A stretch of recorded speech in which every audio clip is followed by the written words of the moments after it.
Now for the tools that I use. First off are the wheel chocks down there.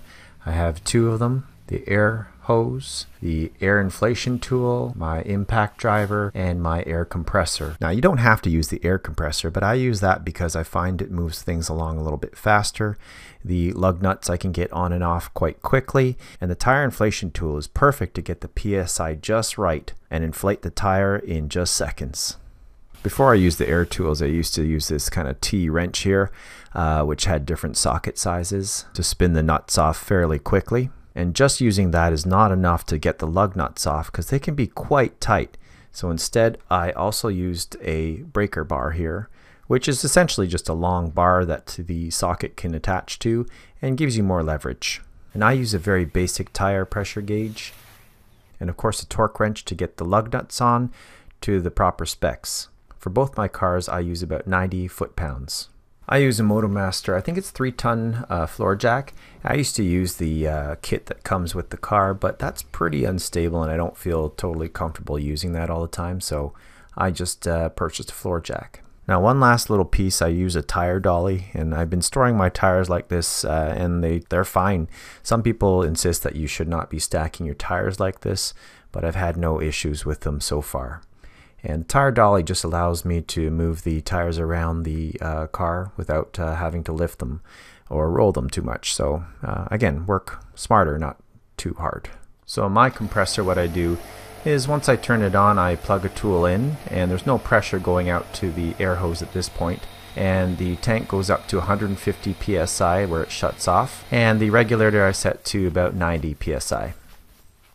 Next, I get the tires ready, and what I do is I mark them left rear. That's where it was when I took it off, so I know where to rotate it to next. And what I do is a quick check of the tire, make sure there's nothing sticking in it. And I do like to inflate my tires to the proper pressure. In this case, it's 34 psi. And this gauge here on this inflation tool actually is pretty accurate. So yeah, I don't really have to take any guesses at how far I fill it up. And I still double check it with the tire pressure gauge that I have just because I'm kind of like that. I just find this method more efficient because all the tires are there instead of me going around the whole car after the tires are on. Almost there, still a bit more prep to go. Wheel chocks? Check. It's important to take the pressure out of the line first before you change your tools. So now I'm just going to put on my impact wrench. Turn my PSI back up to 90. Man, I love that sound. Prep, like in almost anything, is probably the most important part. Now, using something like a speed wrench and a breaker bar is okay, and I used to do that for years, but now using this air tool, so much faster. Now you just got to find the right place for your jack. In this case, they recommend you go right between these 2 points here.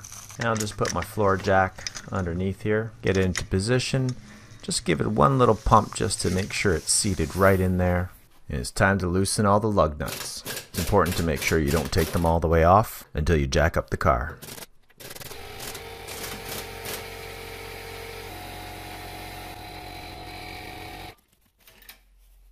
NASCAR, here I come.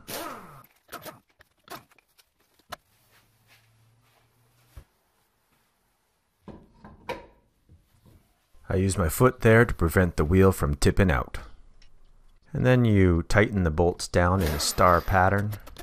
And I know my impact gun pretty good, so I know how not to tighten it too much. You just want to get them snug, lower your jack down just so that the tire touches down and makes contact, and then you're safe to really torque down.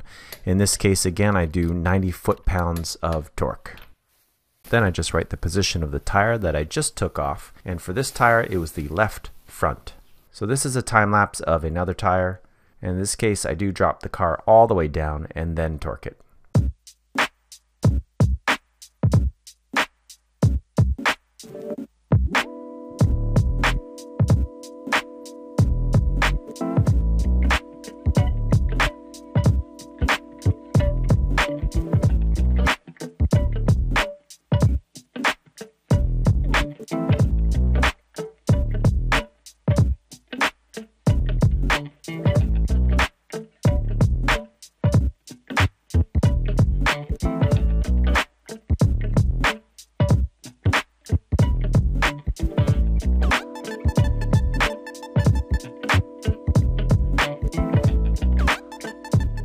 Now in the case of my CRV, my jack doesn't quite lift it up high enough. So I had to put these 3 pieces of particle board there underneath just to give that maybe about approximately 3 inches more height in my jack. Some people put a spare tire just beside the jack to, in case the jack fails, that at least the tire might catch it. Only problem, for example, on this CRV is the floorboards, etc., and other things are there, so you really have to make sure that you don't cause more damage.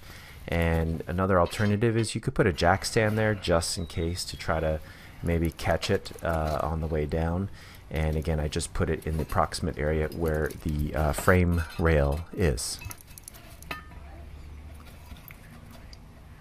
Well, that's it, and you just have to make sure that after you've driven it around for a little while, about say 50 kilometers or so, you just go back and retorque the nuts, as sometimes they can loosen once you start braking and cornering and that sort of thing. And primarily it's usually the front tires that loosen up a little bit more. Just go and retorque them again. Now for the groan of the day, the joke of the day.